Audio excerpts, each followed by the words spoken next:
Hello everyone, मैं doctor प्रगति गुप्ता और आज इस वीडियो में हम बात करेंगे उन रीजंस के बारे में जिसकी वजह से पैरालिसिस के पेशेंट की बॉडी के अंदर स्वेलिंग देखने को मिल सकती है या नॉर्मली किसी की बॉडी में भी सूजन देखने को मिल सकती है। क्योंकि जब भी पैरालिसिस का पेशेंट क्लिनिक विजिट करता है, आपसे बात करता है, तो वो एक कंप्लेंट ज़रूर करता है कि मेरी बॉडी में बहुत ज़्यादा सूजन आ रही है। किसी किसी पेशेंट के अंदर ये पैटर्न यूनिलेटरल होता है, मतलब एक तरफ का ही लिम्ब अफेक्टेड होता है, चाहे उसका एक साइड का हाथ है, एक साइड का पैर है। और काफ़ी पेशेंट्स में बायलेटरली भी ये देखने को मिलता है, दोनों साइड के हाथ और पैर के अंदर भी सूजन देखने को मिल सकती है, या कभी कभार चेहरे पे भी सूजन देखने को मिल सकती है। तो हमें क्लियर होना ज़रूरी है, तभी हम पेशेंट को एक्सप्लेन कर पाएंगे कि ये परेशानी क्यों हो रही है। तो हम आज इसको पूरा अच्छे तरीके से समझेंगे इस वीडियो के अंदर।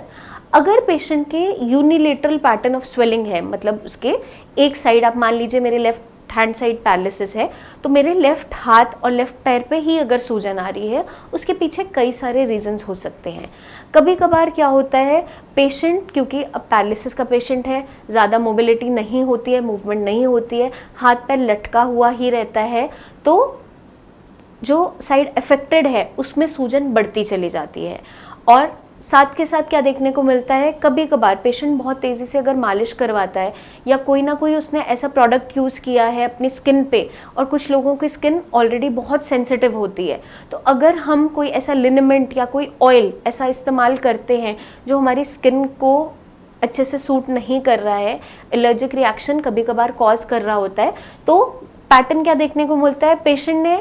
उसको लेफ्ट हैंड साइड पैरालिसिस था, उसने मालिश सिर्फ लेफ्ट हैंड साइड ही की और वो ऑयल अप्लाई करके छोड़ दिया, वो लिनेमेंट अप्लाई करके छोड़ दिया, हाइजीन मेंटेन नहीं की, लंबे टाइम तक वो आपकी स्किन में लगा रहा, 1-2 दिन पेशेंट को नहीं नहलाया गया, तो उस कंडीशन के अंदर आपका जो अफेक्टेड पार्ट है उसमें सूजन बढ़ती चली जाती है, क्योंकि कई बार कोई ना कोई ऐसा एलर्जिक रिएक्शन बॉडी शो कर देती है। तो इस कंडीशन के अंदर हमें क्या ध्यान रखना है, मालिश आप कर सकते हो, मालिश में मना नहीं है, लेकिन उसका तरीका समझना ज़रूरी है। जब भी आप कोई ऑयल अप्लाई कर रहे हो उसको डाइल्यूट ज़रूर करो, क्योंकि हर किसी का स्किन टाइप अलग होता है। बहुत हल्की अमाउंट में उसको यूज़ करना स्टार्ट करो, बिल्कुल हल्के हाथ से आप उसको अप्लाई करोगे नीचे से ऊपर की डायरेक्शन में। सिकाई भी अगर आप वहाँ कर रहे हो तो हीट पैड को कभी भी लगाकर छोड़ नहीं दोगे, थोड़ी थोड़ी देर आपका अलग अलग जॉइंट्स पे उसको प्लेस करोगे, बार बार चेंज करोगे। और ठंडा गर्म कई कभार पेशेंट को महसूस नहीं होता, तो पहले जो भी केयर टेकर्स हैं वो अपने हाथ पर उसको टच करके देखेंगे कि वो हीट जितनी आप दे रहे हो वो सहने लायक है या नहीं है। क्योंकि कई बार मैंने देखा है पेशेंट्स को इस वजह से भी बॉडी के अंदर स्वेलिंग बढ़ जाती है, क्योंकि एलर्जिक रिएक्शंस देखने को मिलते हैं, कोई न्यू मेडिसिन स्टार्ट किया, अचानक से हो गया। और साथ के साथ कभी कभार पेशेंट की मालिश बहुत ज़ोर से कर दी जाती है, तो कोई ना कोई ऐसी इंजरी हो जाती है, सॉफ्ट टिश्यू इंजरी, मांसपेशी की इंजरी, या कभी कभार फ्रैक्चर भी देखने को मिल सकता है। इस पैटर्न के अंदर ज़्यादातर जो हमें सूजन देखने को मिलेगी वो यूनिलेटरल मिलेगी, क्योंकि लोकल ट्रॉमा की वजह से एक तरफ मिलेगी। अब हम बात करते हैं, अगर किसी पेशेंट को ऑलरेडी वो सफ़र कर रहा है वेरिकोज वेन से, लेफ्ट हैंड साइड पैरालिसिस हुआ, लेफ्ट साइड की ही काफ मसल्स, उसकी लेग पहले से अफेक्टेड थी, पहले से उसको वेरिकोज वेन्स बनी हुई थी, वेरिकोसिटी प्रेजेंट थी, मतलब कि आपकी जितनी भी वेन्स हैं जो काफ मसल्स के अराउंड वहाँ से सप्लाई जा रहा है, उसके अंदर अगर वॉल्स उसके वीक हो जाते हैं तो आपका जो काफ मसल्स है उसके अराउंड वेरिकोसिटी बननी शुरू हो जाती है, वहाँ नसों के गुच्छे बनने लग जाते हैं, और उसकी वजह से भी आपकी लेग में जहाँ जो पार्ट अफेक्टेड है वहाँ पर सूजन आने लग जाती है। तो ज़रूरी नहीं है कि पैरालिसिस जब हुआ तभी सूजन आनी स्टार्ट हुई, लेकिन पेशेंट उसको कोरिलेट करता है अपने स्ट्रोक से। उसकी बॉडी में ऑलरेडी कंडीशंस प्रेजेंट थी, लेकिन उसे याद नहीं, क्योंकि अब सिर्फ फोकस रहता है ब्रेन स्ट्रोक पे। तो हमें असेस करना ज़रूरी होता है कि रीज़न क्या रहा सूजन के पीछे। कभी कभार आपको जैसे मैंने बताया कि लोकल ट्रॉमा भी हो सकता है, पेशेंट स्लिप कर गया, एक साइड का ही पैर पे चोट लगी, और स्पेशली अगर वो अफेक्टेड पार्ट ही है तो वहाँ पर सूजन बहुत ज़्यादा बढ़ जाती है, सॉफ्ट टिश्यू इंजरी भी हो सकती है। और साथ के साथ पेशेंट को बहुत ज़्यादा पेन इन्फ्लेमेशन स्टार्ट हो जाता है। तो ये कुछ रीजंस हैं जिनकी वजह से यूनिलेटरल स्वेलिंग देखने को मिल जाती है। कभी कभार पेशेंट बहुत तेज़ी से इचिंग कर देता है, कुछ ऐसा वहाँ पर छोटा सा दाना बना, फुंसी बनी, जिसको पेशेंट ने नेल वहाँ पे लगा दिया इचिंग कर करके, या खुजली स्टार्ट हो गई, तो उस कंडीशन में भी पेशेंट को स्वेलिंग इन्फ्लेमेशन देखने को मिल सकती है। इसलिए एडवाइस किया जाता है पैरालिसिस के पेशेंट्स के साथ हाइजीन मेंटेन करना बहुत इंपॉर्टेंट है। डेली अगर आप नहीं नहला पा रहे हो पेशेंट को तो एटलीस्ट स्पॉन्जिंग ज़रूर कीजिए, क्योंकि अगर आप अच्छे से हाइजीन को मेंटेन नहीं करोगे तो बहुत से ऐसे स्किन इन्फेक्शंस हैं जो इन्वेड कर जाते हैं और रिजल्ट करते हैं आगे चलकर इचिंग और साथ के साथ इन्फ्लेमेशन कॉज करने में। अभी हमने बात की यूनिलेटरल पैटर्न ऑफ स्वेलिंग के बारे में। अब हम बात करते हैं बायलेटरल। अगर आपकी बॉडी में स्वेलिंग है तो उसके पीछे क्या रीजंस हो सकते हैं, चाहे आपके दोनों पैरों पे सूजन है या फिर साथ के साथ आपकी पूरी कंप्लीट बॉडी पे सूजन है। तो इस कंडीशन के अंदर अगर पैरालिसिस से पेशेंट सफ़र कर भी रहा है तो स्ट्रोक की वजह से वो सूजन नहीं आ रही होती है, उसके पीछे कोई ना कोई सिस्टेमिक रीज़न ज़रूर रहता है, कोई ना कोई और सिस्टम भी इन्वॉल्व ज़रूर रहते हैं। अगर मान लीजिए किसी के सिर्फ पैरों पे सूजन बहुत ज़्यादा बढ़ रही है, हाथों पे भी आ रही है, चेहरे पे भी सूजन आ रही है, तो कुछ कंडीशंस को असेस करना बहुत इंपॉर्टेंट हो जाता है, क्योंकि ये जो नॉर्मल दिखने वाली चीज़ें होती हैं आगे चलकर बहुत बड़ी बीमारी में ये टर्न हो जाती हैं। तो अगर किसी की बॉडी पे स्वेलिंग आ रही है तो डॉक्टर हमेशा एडवाइस करते हैं कि एक अपना किडनी फंक्शन टेस्ट ज़रूर करवाएं, एक यूरिन रूटीन करवाएं, कोई माइक्रो एल्बुमिन लीकेज तो नहीं है, कोई प्रोटीन लॉस तो नहीं हो रहा है, क्योंकि अगर आपकी यूरिन के रास्ते प्रोटीन की लीकेज हो रही है और बॉडी में इनसफिशेंसी है टोटल प्रोटीन के अंदर, तब भी पेशेंट की बॉडी में सूजन देखने को मिल जाती है। और साथ के साथ अगर पैरालिसिस का पेशेंट तो वो है, बट साथ के साथ सफ़र कर रहा है हाइपोथायरॉयडिज्म से, काफ़ी लंबे टाइम से टेस्ट नहीं करवाया, दवाइयाँ पहले खाते थे अचानक से छोड़ दी, या फिर TSH लेवल अचानक से शूट अप कर गए, या पहले वो हाइपोथायरॉयडिज्म से सफ़र करते ही नहीं थे लेकिन अब ऐसे पैटर्न देखने को मिल रहा है, तो एक अपना थायराइड प्रोफाइल टेस्ट ज़रूर करवाएं। अगर आपकी बॉडी में ऐसा पैटर्न ऑफ सूजन मिल रहा है कहीं ना कहीं, चाहे वो पिटिंग एडिमा हो या फिर आपकी कंप्लीट बॉडी पे स्वेलिंग हो। कभी कभार पेशेंट की बॉडी के अंदर जब हम नोटिस करते हैं तो उसकी बॉडी में अनीमिया के सिम्टम्स आ रहे होते हैं, हीमोग्लोबिन बहुत कम हो रहा होता है, उस कारण से भी आपकी बॉडी में स्वेलिंग देखने को मिल सकती है। साथ के साथ जो पेशेंट्स बहुत ज़्यादा नमक का इंटेक करते हैं, चाहे खाने के अंदर, चाहे अचार चटनी के फॉर्म में, पापड़ के फॉर्म में, या एडिशनल प्रिजर्वेटिव के फॉर्म में, तो उस कंडीशन के अंदर भी पेशेंट की बॉडी के अंदर स्वेलिंग देखने को मिल जाती है, क्योंकि सोडियम की हाई अमाउंट होने की वजह से बॉडी की टेंडेंसी बन जाती है वाटर एक्यूमुलेशन की, फ्लूइड की रिटेंशन होने की, और उस कंडीशन के अंदर पेशेंट का BP भी शूटअप होने लग जाता है, साथ के साथ स्वेलिंग भी आने लगती है। तो एक जो स्वेलिंग है, एक जो सिम्टम है, वो इतना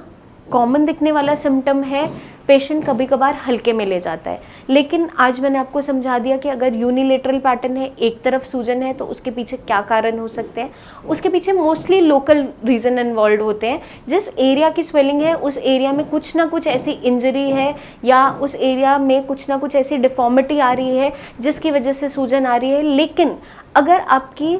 बायलेटरल स्वेलिंग है, बॉडी के हाथ पैर दोनों पे है, चाहे दोनों पैरों पे है, दोनों तरफ है इन्वॉल्व है, तो उसके अंदर कोई ना कोई ऐसा सिस्टमिक रीज़न मिल जाता है, कोई ना कोई सिस्टम की इन्वॉल्वमेंट अलग से मिल जाती है। जैसे किडनी इन्वॉल्व हो सकती है, कार्डिक रीज़न हो सकता है, साथ के साथ आपका हार्मोनल इम्बैलेंस हो सकता है। बहुत सारे पैरामीटर्स हैं जो आपके इम्बैलेंस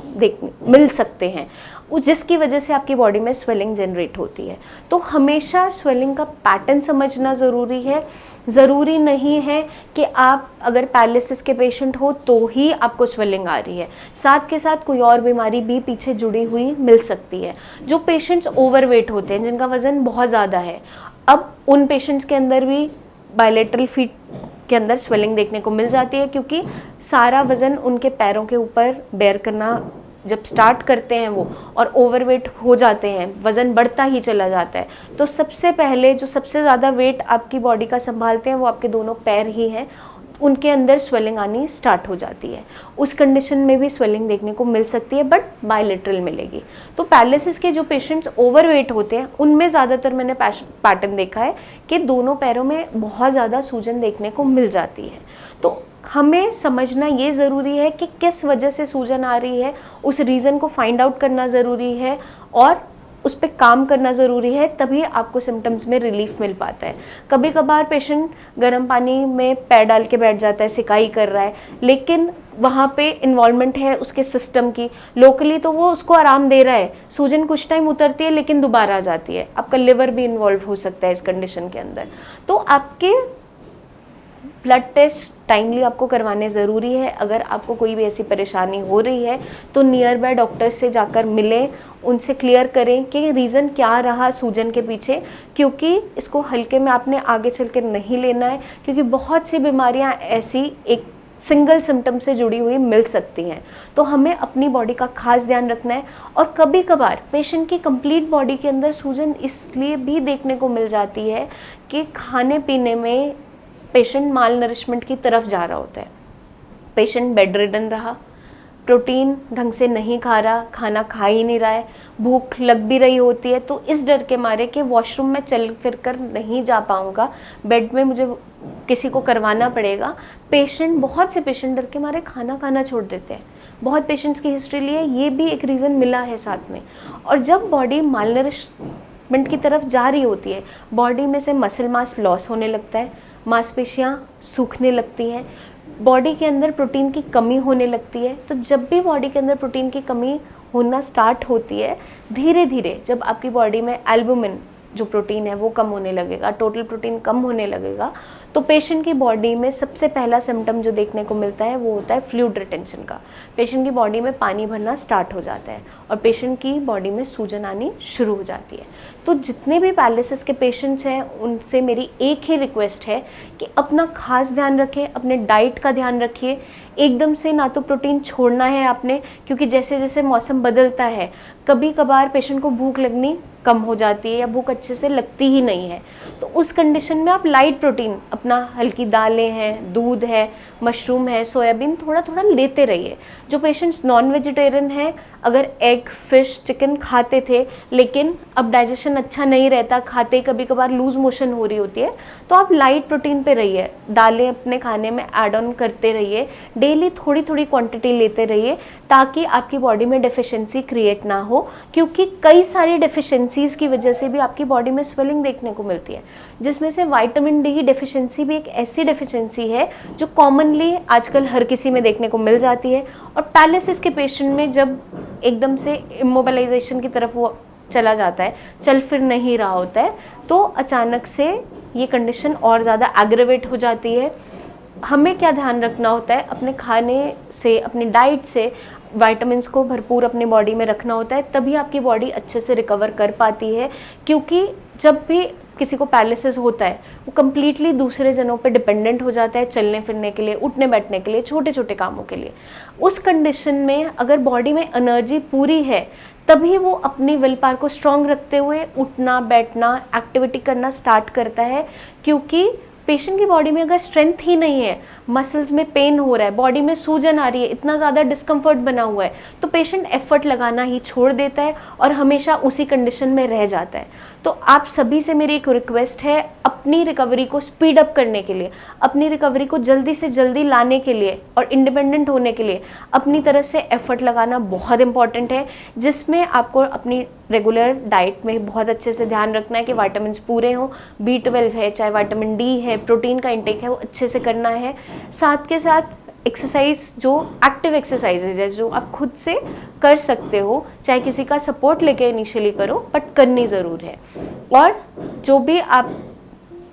बीमारी से सफ़र कर रहे हो पहले से, अगर आप बीपी के पेशेंट हो, डायबिटिक हो, तो उन पैरामीटर्स को डेली मॉनिटर करना ज़रूरी, बहुत ज़्यादा ज़रूरी हो जाता है, क्योंकि वही बेसिक रीज़न रहे हैं आपकी इस कंडीशन के पीछे।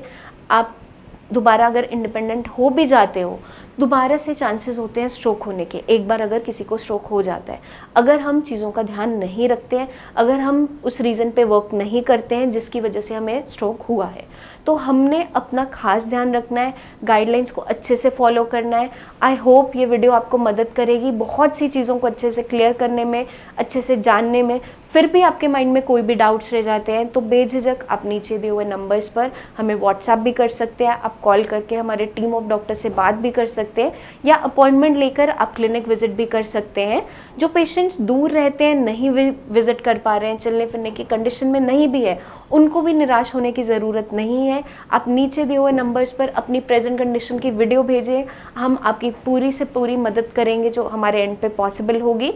और आपको दोबारा इंडिपेंडेंट बनाने में जल्दी से जल्दी हम काम करना स्टार्ट करेंगे। श्रेयस की पूरी टीम है आपके साथ, तो बिल्कुल भी निराश नहीं होना है। जो आपको गाइडलाइंस दी जाती हैं उसको अच्छे से फॉलो कीजिए, अपना खास ध्यान रखिए। Take care.